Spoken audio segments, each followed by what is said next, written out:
항상 생활이 어렵지만요.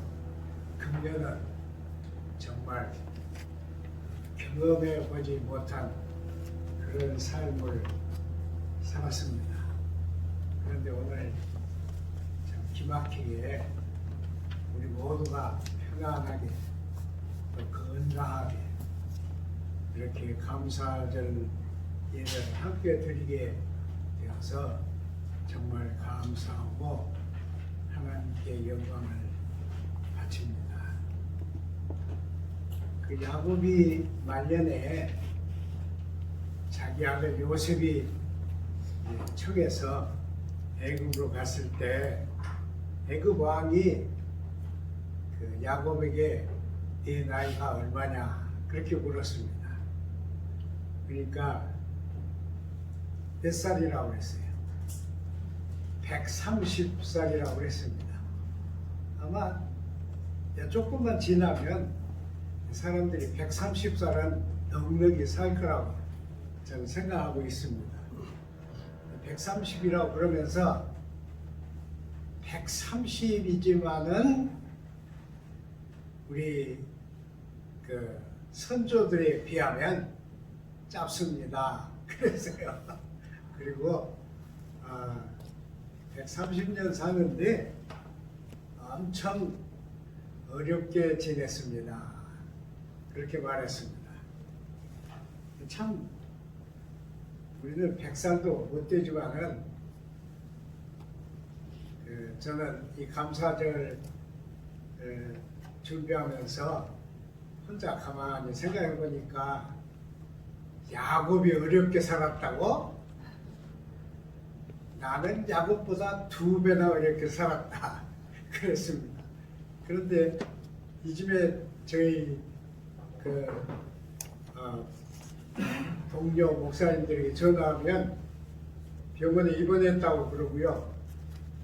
또 사모님 건강하시냐고 그러면 입원해 있는데 며칠 내에 나올 거요. 그럽니다. 근데 그래도 고생 아무리 했어도 이만큼 건강하니까 참 놀랍죠. 놀라운 일이에요. 그래서 혼자 야곱이 고생했다고 나 더 고생했어도 야곱보다 건강하다. 그렇게 좀 건방진 생각인가요? 그렇게 생각해 보았습니다. 그럼에도 불구하고 이 질병을 한국이 제일 잘 다스린다고 그러니까 좀 긍지심이 생겨요. 그리고 저는 금년에 처음으로 이 질병 때문에 선진국들이 텅 비어있는 먹고 사는 인간들에 불과했다. 그런 걸 깨달았고요. 영국이나 그 참 유명한 이태리, 프랑스 이런 나라들이 우리보다 훨씬 사회 구조가 덜 돼 있었어요. 우리보다 못해요. 우리보다 못했습니다. 우리도 어려워서 큰 교회들은요, 예배 못 드렸다고 그래요. 처음에는 의자에다가 이렇게 노란 딱지 붙여서 긴 의자에 2사람씩 앉게 했대요. 근데 이제 그래도 또 자꾸 나라에서 하지 말라고 그러니까 예배를 안 드리고 인터넷 예배를 드렸다고 그래요. 인터넷 예배를. 인터넷이 예배를 받았죠. 하나님 받으신 게 아니라 좀 믿고 오면 말이죠. 그래서 예배를 못 드렸는데 해제가 되어가지고 예배를 드리니까 찬양을 드렸을 때 교인들이 다 울더라는 거예요. 참 기가 막히죠. 몇 달 동안 예배를 못 드리다가 예배를 드리니까 어떠겠어요? 그런데 우리는 수는 적지만은 한 번도 안 빼먹었어요. 우리는 늘 모였습니다. 우리는 뭐 의자 많고 넉넉하니까. 그래서 생각해 보면 이런 것도 참 감격스러운 일이다. 저는 그 서울에 있는 목사님이 자기 교인들이 찬양했을 때 막 울더라고 하는 소리를 들으면서 우리는 찬양은 못했어도 예배는 매주 드렸네? 그랬더니 웃어요. 웃더라고요. 여기 시편 보면요. 3절 4절에 이렇게 했어요. 의인은 기뻐하여 하나님 앞에서 뛰놀며 기뻐하고 즐거워할지어다. 그렇습니다. 그 4절 보면은 이렇게 했습니다. 이 감격에 시, 노래, 외침, 영어로는 cry라고 해서 막 소리치는 거죠. 예. 그리고 악기들의 그 연주, 그리고 마지막에 춤이 있어요. 춤. 그래서 춤을 추면서 하나님께 감사하라 그랬습니다. 그때 어떨 때 뛰놀아요, 여러분? 여러분 애들 다 길러보는데 애들이 학교 갔다 와서 번쩍번쩍 뛸 때 어떨 때 그래요? 어쩔 때 뜁니까? 애들 한 번도 안 그랬어요? 애들이 아주 기쁜 일이 있으면 막 벌쩍벌쩍 뛰죠. 저는 그 축구 선수들이 골 넣고 얌전하게 가만히 돌아서는 놈은 한 놈도 없는 걸 보았습니다. 제가 축구 열심히 보는데 제가 잘못 걸으니까 자꾸 그런 것만 많이 봐요. 100m 달리기, 뭐 3000m 달리기 그런 것만 보는데 그 달리기 선수들은 참 얌전해요. 다 와가지고는 시간 재밌다가 이래서 그런데 이 축구 선수들은 거의 남자들이 축구잖아요. 여자 팀도 있지만 이 축구 선수들은 참 좀 모자라요. 그 맨날 일생 넣어야 할 골인데 한 번 넣고는 그게 뭐라고 축구보다 더 안 얌전한 사람들이 배구 선수들이에요. 배구 막 쳐서 상대가 못 받으면 자기들도 못 받는 때 있는데 상대가 못 받으면 지나치게 막 그거 뭐라 그래요? 운동선수들이니까 하는 그러죠. 어떨 때 뛰어노는가? 저는 한 사람이 기억되는데 다윗입니다. 이 시를 쓴 오늘 이 시도 다윗의 시예요. 참 우리가 다윗을 그냥 쉽게 생각하는데요. 왕인데 왕이 종교 행사의 그 중심이 되는 법궤를 메어올 때 앞에 나가서 막 춤을 췄잖아요. 자기 아내가 그 무시하고 핀잔을 줄 정도로 춤을 췄어요. 그건 참 있을 수 없는 일입니다. 목사님들이 교회 짓는데 교회 짓고 나서 춤춘 사람은 난 하나도 안 봤어요. 아이고 막 욕심이 많아가지고 교회를 지을 때 크게 막 멋지게 지어놓고는 교회 주인은 누구예요? 은행이에요, 은행. 은행에서 빚내가지고 막 지어가요. 그리고는 그 봉헌식은 다 하는데 속으로는 어때요? 저 여기 있는 교회 그 다른 교단 교회 갔는데 제가 한 10여 차례 한 교회만 다녔어요. 나중에 보니까 그 목사님이 우리 아파트에 사시더라고. 그래서 만났을 때 인사를 했는데 자기는 제가 누군지 몰라요. 그 사람은 아직도 설교 오시니까 밑에잖아요, 저보다. 근데 누군지 몰라요. 근데 그 양반 설교 잘하는데 한 가지 나쁜 점이 있어. 설교마다 교회 짓는데 은행에서 빌린 거 빨리 갚게 막 기도회도 막 하고. 아이고 막 나중에는 저는 그 교인도 아닌데 질려. 처음에는 나도 한 100만 원 낼까? 그런데 교회 찍고 뛰는 목사님들은 한 번도 안 봤어. 우리 개척교회도 보니까 교회 찍고 뛰는 사람 하나도 없어요. 그런데 이 다윗은 교회는 그만두고 법궤를 가져왔는데, 법궤를 모셨는데 그 앞에 나가서 춤을 췄습니다. 그게 그에 비하면 솔로몬은 아버지가 준비해놓은 그 비용으로 성전을 지었는데, 성전을 짓고 춤췄던가요? 안 췄어. 솔로몬은 봉헌식 하면서 긴 기도를 자기가 했고, 봉헌식도 지가 했어요. 성전 봉헌식은 대제사장이 해야지, 왕인 자기가 그냥 봉헌식도 했습니다. 근데 춤추는 것은 그만두고 앞으로 우리 백성들이 여기 와서 기도하면 다 들어주시고, 그리고 우리 후손들이 대대로 기도하면 다 들어주시고, 이런 기도를 했죠. 어떨 때 춤이 나오는가? 여러분 춤춰봤어요? 이 집에는요, 웃기는 춤들이 나왔어. 막 아프리카 춤 갔다가 막 이렇게 해가지고 춤을 원스는 사람들이 그러는데요. 우리 민족은 참 기막히게 흥이 많은 민족입니다.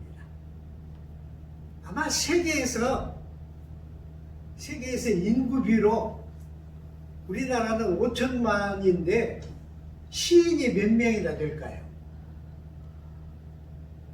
목사님도 좀 쓸만한 목사님들은 아무 교회 목사, 그리고 과로, 시인, 그리고 과로, 그렇게 있어요.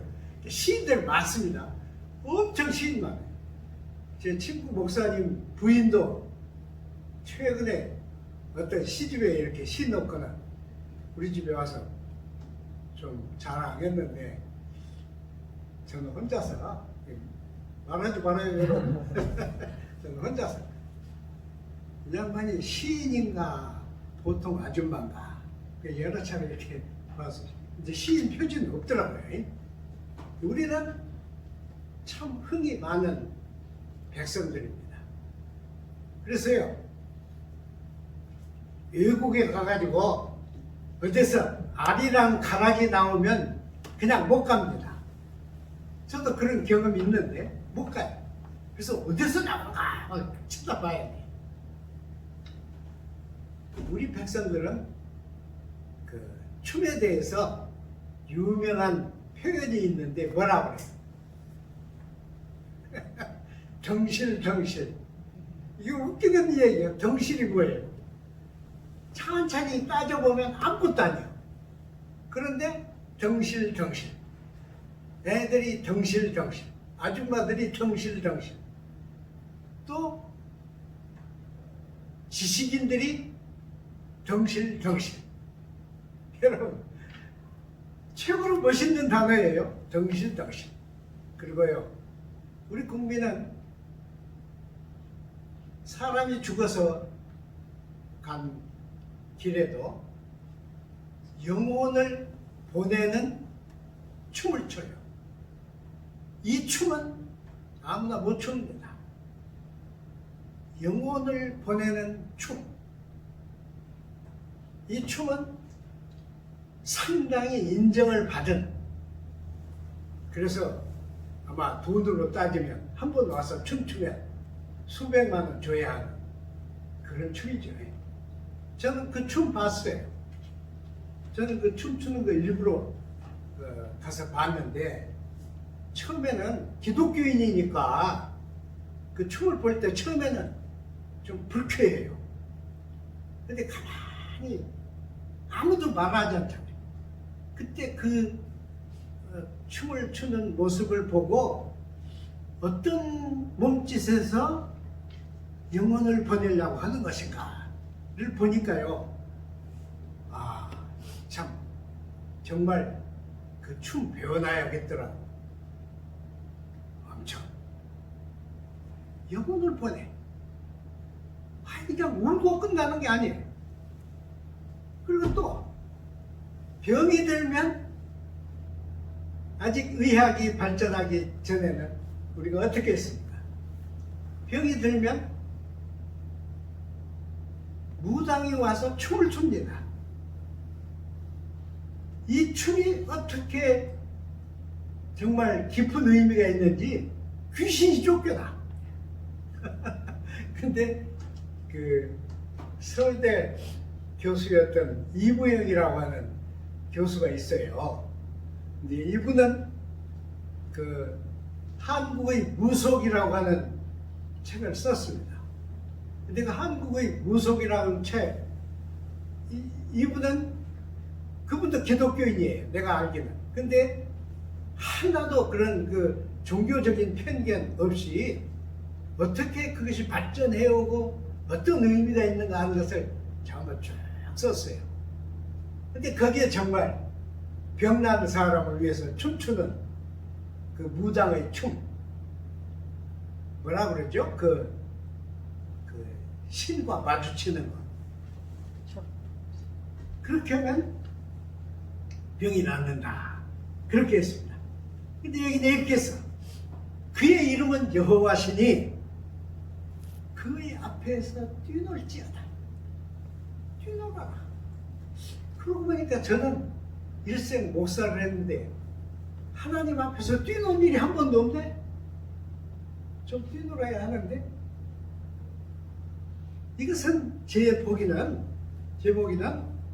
그 인간의 만족이나 혹은 어떤 그런 것보다 더한 무엇인가가 있지 않느냐. 그래서 하나님 앞에서 뛰어놀아라 그러지 않았나. 제 생각에는 전혀 예기치 않은 은총, 전혀 자기가 생각대로, 그리고 기대치 않은 선물, 은사죠. 기대치 않은 선물, 이런 걸 두고 이렇게 하나님 앞에서 뛰어놀으라고 하지 않았는가. 반대로 생각하면 감격인데요. 감격이 없는 신앙은 문제입니다. 여러분 언제 감격이 있어요? 1년에 몇 주 동안 감격이 있어요. 되게 교인들이 이런다고 생각해요. 저도 그랬으니까. 교회 가는데 교회 갈 때는 기대로 오고 갑니다. 가서 예배를 드리는 동안에 목사님의 설교를 듣는 동안에 뜨거운 어떤 우리 다 그러죠. 그런데 목사님 설교가 다 끝나가는데 뜨거운 건 하나도 없어. 그럼 어떨까요, 여러분? 대개는 우리가 그렇게 감격을 기대하는데 그건 그러지 않다고 생각해요. 감격은 사람과 사람 사이의 기쁨의 삼투입니다. 기쁨의 삼투요. 기쁨이 스며들어가. 사람과 사람은 다 개인이지만은 그러나 기쁨이 스며들어요. 그래서 기쁨이 스며들어가면서 기쁨이 더 커져요. 자, 여러분 보세요. 2002년에 우리가 저기 했던가요? 그 월드컵 했던가요? 2002년에 했죠? 그 월드컵 하는데 솔직히 얘기하면 우리 축구는 그때 세계 수준이 아니었습니다. 세계 수준 못 됐어요. 그런데 우리가 공 넣지 않아요. 공 넣었을 때 어때요? 공 넣었을 때 그 붉은 악마들이 어떻게 했어요? 난리 났죠. 세계가 그렇게 똑같은 옷을 입고 와서 그렇게 막 같은 소리를 지르고 그런 것을 본 일이 없습니다. 저는 텔레비에서만 봤지만은 웃기게 저같이 냉정한 사람이 골을 넣고 막 그 사람들이 막 소리칠 때, 대한민국 소리칠 때 웃겨요. 나도 그냥 대한민국이 나오는 거야. 그냥 그 감격은 삼투하는 거예요. 삼투. 그래서 저 감격이 커집니다. 감격이 없는 신앙은 왜 간격이 없을까요? 하나님 없이 은혜, 하나님 대상, 하나님 없이 은혜만 바랄 때 그 신앙은 간격이 없다, 그렇게 생각합니다. 자, 68장 4절에 보면 이렇게 있어요. 하늘을 타고 광야에 행하시던 일을 위하여 대로를 수축하라. 그 7절 보면 하나님이여 주의 백성 앞에서 나가사 광야에 행진하셨을 때에, 그렇게 했어요. 광야에 행진하셨을 때. 하나님이 무슨 행진을 해요? 근데 이 사람은 광야에 행진하셨을 때. 그리고 28절 29절을 보면 하나님이여 우리를 위하여 행하신 것을 견고케 하소서. 예루살렘에 있는 주의 전을 위하여 왕들이 주께 예물을 드리리이다, 그랬습니다. 이 시인은 일국의 왕인데 이 감사에 하나님이 행진하셨다, 이렇게 뭘 말하려고 하는 거예요? 다윗이 제일 많이 한 게 뭐였어요? 다윗이 제일 많이 한 전쟁이었습니다. 전쟁 때마다 여러분 옛날에 칼과 창으로 싸울 때 삐끗하면 찔려서 죽는 건데 어땠을까요? 그러니까 다윗이 나가서 전쟁할 때 항상 생명의 위기를 앞에 두고 싸웠죠. 근데 싸울 때마다 하나님이 함께 하셨다, 하나님이 행전하셨다, 하나님이 앞에서 행하셨다, 하나님이 광야의 앞에서 행하셨다, 하나님이 우리와 함께 싸우셨다, 이렇게 하는 것이죠.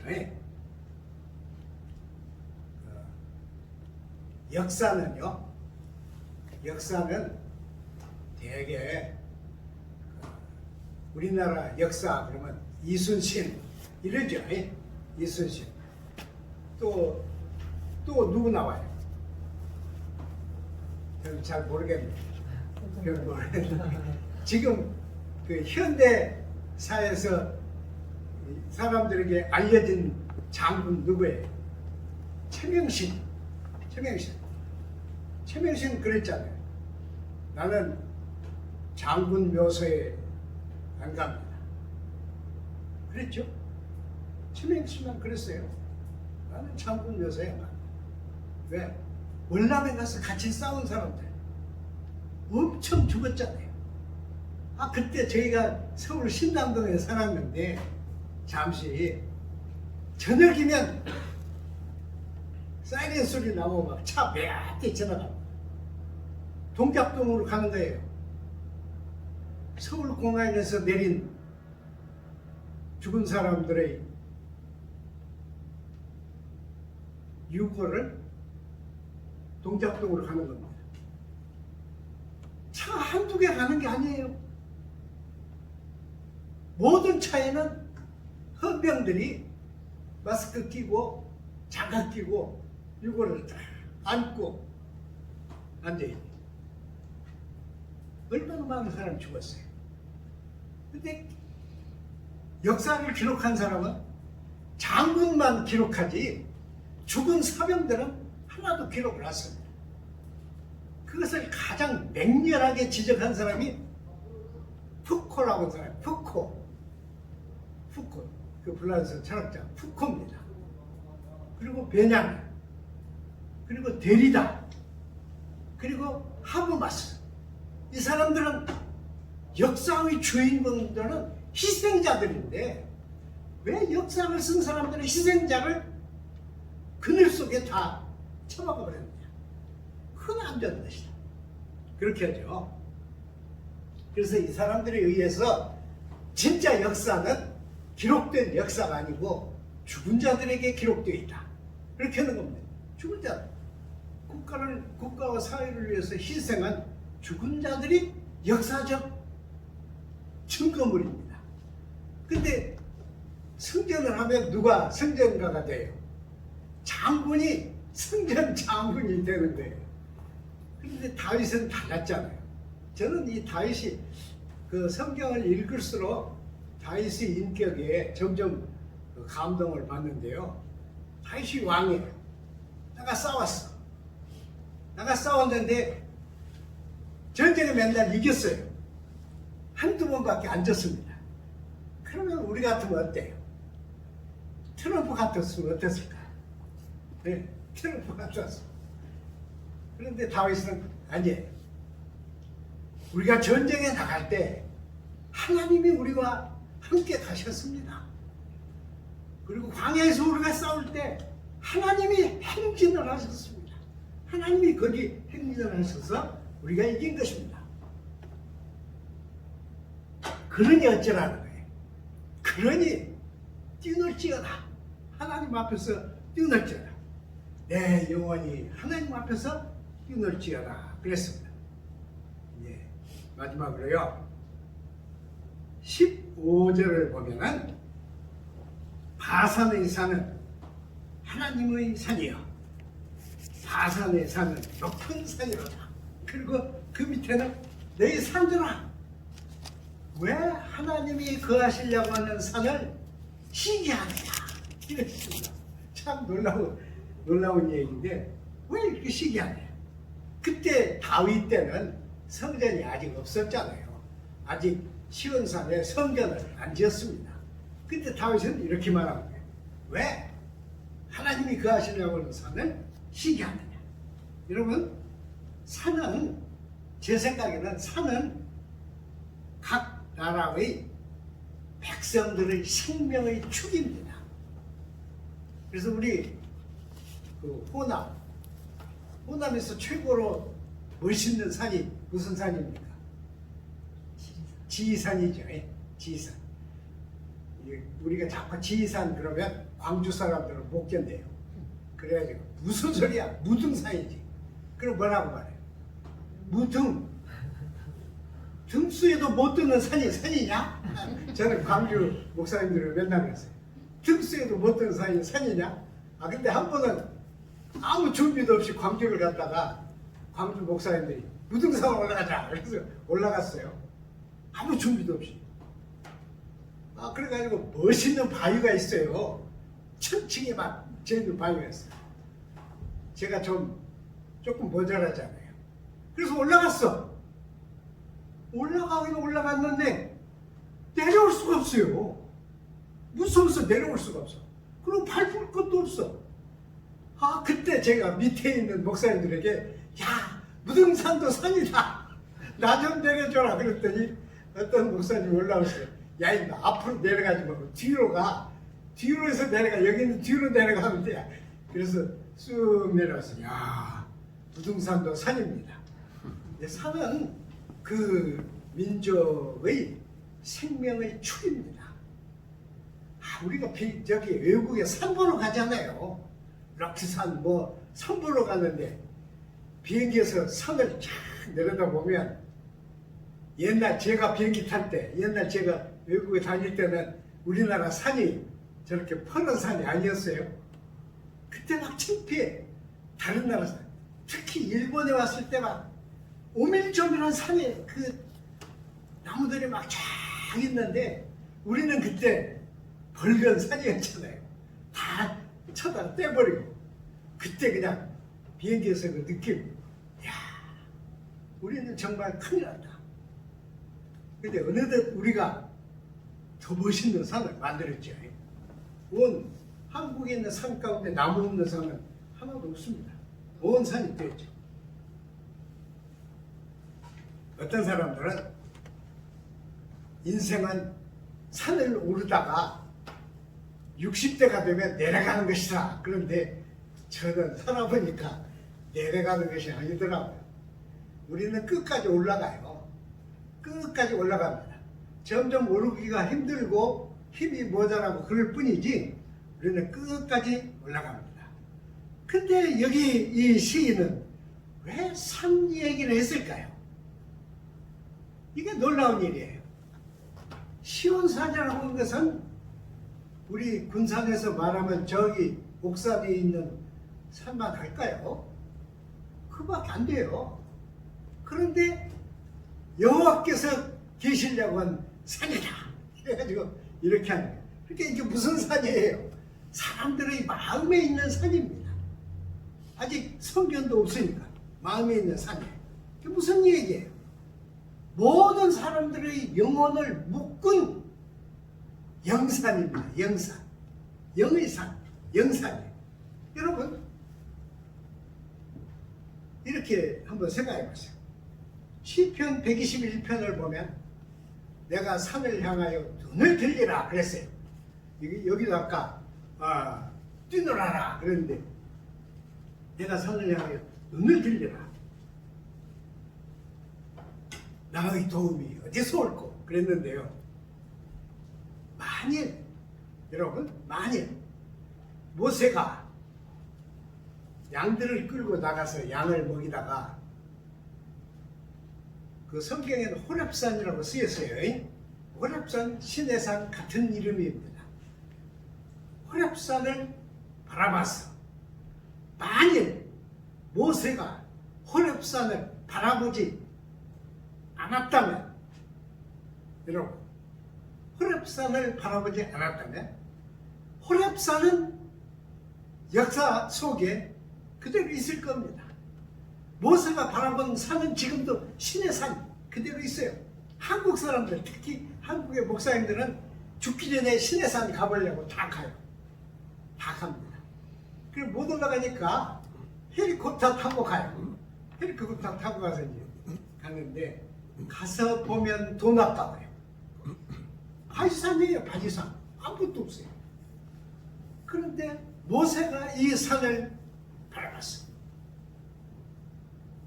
모세가 안 바라봤으면 시내산에 여호와께서 계셨다고 해도 이스라엘의 역사는 일어나지 않습니다. 안 그래요? 일어나지 않아요. 모세가 바라보면서 시내산은 여호와의 보좌가 된 겁니다. 그러면서 430년 종살이를 한 이 이스라엘 백성을 해방을 시킨 거예요. 그러니까 하나님 어디서 모세에게 명하셨어요? 산에서. 이게 기가 막힌 얘기예요. 하나님이 산에서, 더군다나 그 시내산, 불모지인 시내산, 바위덩어리와 바위 부스러기만 있는 시내산, 하나님이 계시리라고는 전혀 생각할 수 없는 그 못난 산을 모세가 바라보았어. 모세가 하나님의 사람이 됩니다. 그러니까 이게 기가 막힌 깊은 의미가 있는 거예요. 그냥 산이 위대해서 모세가 위대해진 게 아닙니다. 아무것도 아니에요. 바위덩어리인 모세가 그 산을 바라보아서 야훼께서 네 발에 신을 벗어라. 너는 민족을 위해서 애굽으로 들어가라. 못 간다 그러니까 어떻게 했어요? 네 형하고 같이 가라. 그래도 못 간다 그러니까 내가 너와 함께 하리라 그랬잖아요. 내가 너와 함께 하리라. 가라. 그래서 이 이스라엘이 생겨났습니다. 그러니까 만일 우리는 이스라엘 사람이 아니지만 만일 이스라엘의 후손들 같으면 이 시가 우리가 읽는 것하고는 다르죠. 다른 의미를 가지고 있죠. 산들아, 너희가 어찌하여 여호와께서 계시려고 하는 산을 시기하느냐. 기가 막히죠. 그리고는 후대에 성전이 세워지고 그 산 이름이 시온산이 됩니다. 지금 우리가 돌아다니면요, 뭐 노인집, 시온의 집, 어떤 데부터 교회, 시온교회, 전주 가면 시온교회가 있죠. 시온교회. 근데 사실 시온은 그런 물건 시온이 아닙니다. 이것은 다윗의 의지 속에, 다윗의 신앙 속에, 다윗의 뭐라고 그래, 봉사 속에 있는 영의 산입니다. 이 산에서 모든 세계, 모든 나라, 모든 시대의 신앙인들이 쫙 하나로 묶입니다. 그리고 거기에는 여호와 하나님, 우리 아버지가 계십니다. 기도하겠습니다. 사랑하는 주님, 온갖 어려움 속에서도 저희를 그냥 버려두시지 아니하시고 하나님의 오른손으로 붙드시고 인도하시고 하나님의 생명싸개 안에 품어주심을 감사드립니다. 우리의 삶이 곧 하나님과 동행하는 삶이 되게 하시고 우리의 남겨진 생이 곧 여호와께서